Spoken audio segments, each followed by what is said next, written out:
Yes, good morning students. Welcome to your science class. In the last turn we have started chapter number 6, physical and chemical changes, and today I am going to discuss activity 4 of this chapter with you, and it is on page number 57 of your book. Now let's start this activity number 4.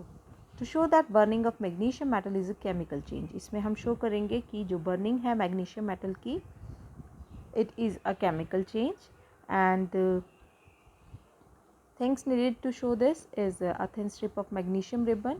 इसके लिए हमें magnesium ribbon चाहिए, sand paper, crucible, Bunsen burner, tripod stand, wire gauze, beaker, distilled water and thin strips of blue and red litmus paper. Okay, ये सारी चीज़ें हमें इसके लिए चाहिए. Then method: take a magnesium ribbon of about 10 centimeter long. हम 10 centimeter long magnesium ribbon लेंगे. Clean it surface with the sandpaper. Sandpaper से इसको क्लीन करेंगे to get a brightly shining metal. Keep the magnesium ribbon in the crucible and heat it over a Bunsen flame. अब हम इसे crucible में रखेंगे और इसको हीट करेंगे. Magnesium ribbon Burns with the dazzling white light at the end of the reaction. White powdered substance is formed in the crucible. तो crucible में हमें वाइट पाउडर मिलेगा जब ये बर्न हो जाएगा. Take the white powder in a beaker containing about 20 ml of distilled water.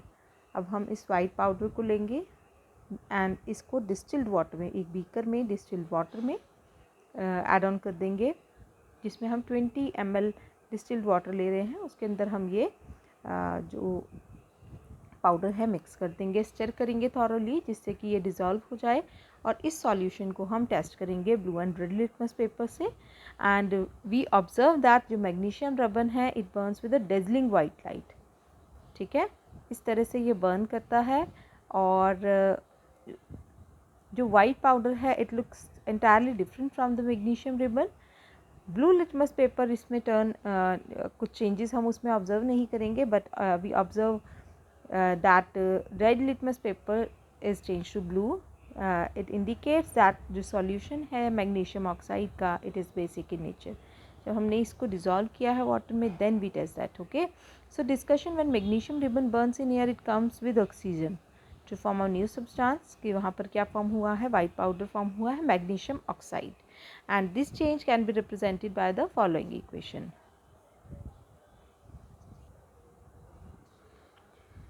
Now 2 Mg plus O2 gives 2 MgO. Magnesium plus oxygen, magnesium oxide. White powder cannot be changed back into magnesium ribbon, so this change is irreversible and permanent. जो white powder है इससे हम magnesium ribbon नहीं बना सकते, तो ये change कैसा है, reversible and permanent, and thus it is a chemical change. White magnesium oxide जो हमें मिला है crucible में, it is dissolved in water and it combines with water to form magnesium hydroxide. Conclusion: burning of magnesium is a chemical change. तो हम ये कह सकते कि it is a chemical change. Caution: burning magnesium produces dazzling white light, so we should not look at it directly. तो हमें इसको directly observe नहीं करना जब ये मैग्नीशियम रिबन बर्न करेगा. ठीक है, so this is a precaution. In the above mentioned activity, new substances with entirely different chemical properties are formed from the original substance. So all of these are chemical changes, and a chemical change is also called the chemical reaction. तो जहाँ पर chemical change हम observe करते हैं तो हाँ, we can say that it is a chemical reaction. The process by which one or more substances transform into new substances having entirely different properties in composition from the original substance is called the chemical reactions. So the process जिसमें हमें by which one or more substances, एक से ज़्यादा substance जब transform हो जाएगा new substance में जिसकी प्रॉपर्टीज़ बिल्कुल डिफरेंट होंगी ओरिजिनल सब्सटेंस से, उसकी कंपोजिशन बिल्कुल डिफरेंट होगी, then we can say it is a chemical reaction. The chemical reactions occurs during a chemical change. तो chemical reaction हम कब ऑब्जर्व करते हैं, जब कहीं पर chemical change होता है. Some more examples of chemical changes. Explosion of firecrackers is a chemical change. जब firecracker explode होता है तो भी ये क्या होता है, chemical change. And in such an explosion heat, light, sound and gases are produced. So explosion of firecracker in which heat, light, sound produced is a chemical change. The gases produced during bursting of cracker are very harmful and they cause pollution. तो ये gases जो हैं they pollute the environment and adversely affect our health. So we should not burst crackers. हमें जो crackers हैं ये burst नहीं करने चाहिए. Then change in color of cut fruits and vegetables on keeping in air is a chemical change. जब हम fruits को कट करते हैं या वेजिटेबल्स को कट करते हैं और इनको थोड़ी देर के लिए छोड़ देते हैं, ठीक है, तो भी हम ये ऑब्ज़र्व करते हैं कि the colour of these fruits और vegetables changed. So when we cut an apple and keep it in open for some time, the color of apple changes to brown. It turns brown. It is due to the formation of a new substance by the action of oxygen on the acid present in the apple. तो ये क्यों हुआ है? Why does we observe this change? Due to the formation of new substance. जब ये oxygen के साथ जो इसके अंदर एसिड प्रेजेंट है, मैलिक एसिड जो एप्पल में प्रेजेंट होता है, it reacts with oxygen of air, then it turns brown. Similarly, जो कट surfaces हैं ब्रिंजल की, पोटैटो की, turns black on keeping in air for some time. It is due to a chemical change. So digestion of food is also a chemical change. Digestion of food भी chemical change है. It involves action of acids and enzymes on food that results in the formation of new simpler substances. तो digestion में क्या होता है? When we intake food, it is in its complex form. Okay, then बहुत सारे इस पे enzymes और acids act करते हैं and after a series of that we get the simpler substance.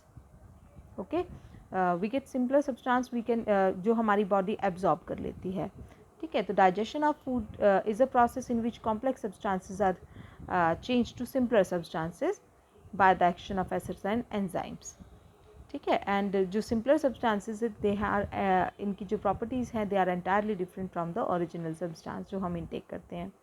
So digestion of food is also a chemical change.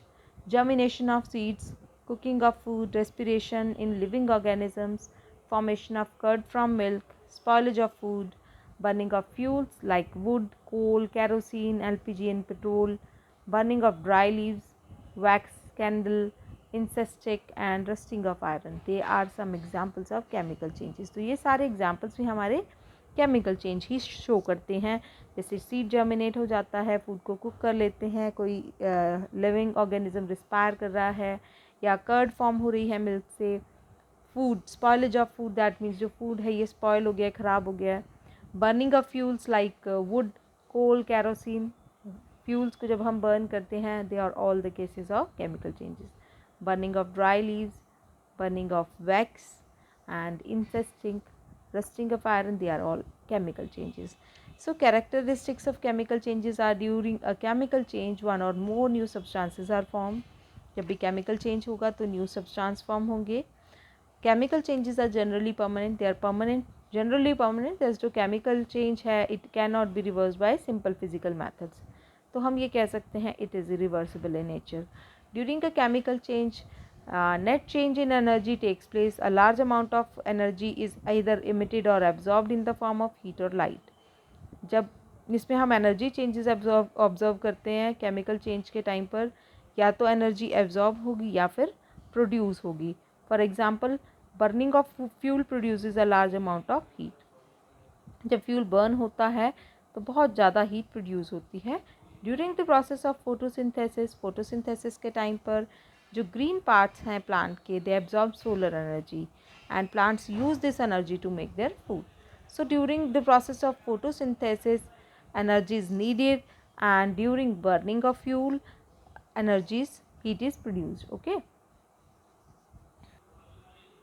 And also a chemical change में also accompany a change in smell and colour. कहीं पर अगर chemical change होता है तो हम smell और colour changes भी ऑब्जर्व करते हैं. During a chemical change sound और गैस में ऑल्सो भी प्रोड्यूस, साउंड या गैस भी प्रोड्यूस हो सकती है. During a chemical change both the physical and chemical properties of a substance are changed. Chemical change जब होगा, when it occurs both physical and chemical properties of original substance are change. दोनों ही properties जो physical properties हैं and the chemical properties of a substance both are changed. So now let us discuss the difference between physical and chemical changes. In physical change, no new substance is formed. कोई new substance form नहीं होगा. It is a temporary change. ये temporary change है. It is easily reversed by simple physical methods. Simple physical methods को use करके हम इसे reverse कर सकते हैं. Only the physical properties of substance are changed. Substance की सिर्फ physical properties change होती हैं. Generally there is no overall change in energy changes इसमें नहीं होते हैं. Rather in a chemical change one or more new substances are formed. New substances form होते हैं. It is generally a permanent change. Generally they are permanent changes. They are generally irreversible and both the physical and chemical properties of substance are changed. दोनों ही properties physical and उसकी जो appearance से related हैं या उसकी chemical composition है, उसकी केमिकल प्रॉपर्टीज़ हैं, both are change in case of a chemical change. Then energy changes takes place as large amount of heat energy is absorbed और given out or produced or it is emitted, we can say. Now multiple choice questions are there. During a physical change, no new substance is formed.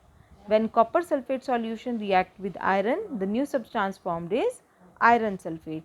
So these are your multiple choice questions on page number 58. Now let us discuss rusting of iron, which is our next topic. Rusting of iron. Iron objects like iron nail, iron pipes, iron grills and iron railings, when kept in moist air for few days, जब हम इन्हें कुछ दिन के लिए moist air में रखते हैं, so they get covered with a brown powdery substance, जिसको हम क्या बोलते हैं, रस्ट. ठीक है. तो कोई भी आयरन ऑब्जेक्ट अगर हम मॉइस्ट एयर में रखते हैं कुछ दिन के लिए, तो उसके ऊपर हम ब्राउन पाउडरी सब्सटेंस ऑब्जर्व करते हैं and that is known as rust. This process is called rusting of iron. Rusting के लिए दो कंडीशंस नेसेसरी हैं. Two conditions necessary for rusting are presence of oxygen and presence of water और water vapour. So moisture की presence and oxygen both are necessary. Rusting of iron is a chemical change. Rusting क्या है, chemical change है, because iron react with oxygen and moisture to form a new substance. Hydrated iron oxide इस case में form होता है and we cannot get back iron from rust. हमें अगर rust हो जाएगा एक बार आयरन, तो हम इससे आयरन को फॉर्म नहीं कर सकते. So it is a chemical change. Now let us discuss iron when it combines with moist air, when with oxygen and water, then it forms hydrated iron oxide. Hydrated word हम कहाँ use करेंगे, when it comes जहाँ पर हमारे water molecules हैं formula के अंदर. H2O is a formula for water और इसमें है .XH2O, तो हम उस सॉल्ट को क्या बोलते हैं, हाइड्रेटेड. ठीक है. तो यहाँ पर hydrated and iron and oxygen का कंपाउंड है ये, इट इज़ आयरन ऑक्साइड. तो इसमें लिखेंगे आप हाइड्रेटेड आयरन ऑक्साइड, वेयर जो वाटर मॉलिक्यूल्स हैं वो कोई भी इंटीजर हो सकता है. So this is all about today and in the next one we will discuss rusting damages iron objects. यहाँ तक हमने स्टडी किया है. I hope you understand all this. If you have any query regarding any topic in this, you can send message me, you can call me or message me. Thank you very much students, have a good day.